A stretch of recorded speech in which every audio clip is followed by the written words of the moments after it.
Teresa, thank you. It has been one of those kind of days. Let's hit the streets now. Live look at West Haven.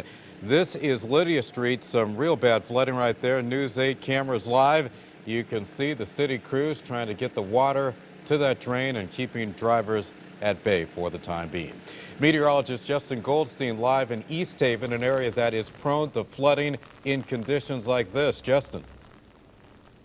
Keith, not fun here this afternoon. As Gil mentioned, we're about 45 minutes away from the highest tide. Now let me show you that rain flooding on the street here. This is Brazos Road, if you're familiar with it. That's from the rain. And if we look up to the tidal creek, this was a tidal creek an hour ago. Now the entire marshland is overflowed with salty water. It's come across the roadway, and Brazos Road is flooded. And if we pan out towards the right, you can see the flow of the current. So it's now overwashing the road as high tide continues to build and build as we get closer to that. Let me take you to a map. Let me show you exactly where we are if you're familiar with the area, or if you're not familiar with the area.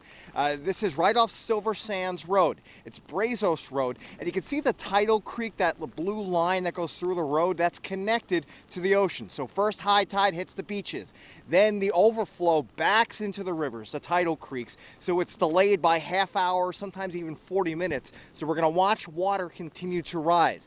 Now this is 3 high tide cycles in a row going back to lunchtime yesterday where this area flooded, and each one has been significantly higher. We're expecting 3 to 4 feet at minimum of salty water. You can look down the road, you can see the entire road is covered by salt water. Now we went down right to the beach. There's water and ice down there, the ice from the freezing rain earlier. And unfortunately, I have to say, I'm surprised there are a few cars parked on the street. Not the best location to leave your vehicle to be covered by several feet of salt water.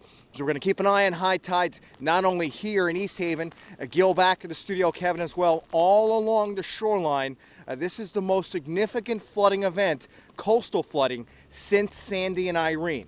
All right, let's send it back to the studio. Gil's going to have a full look at the forecast coming up in a little bit. Keith?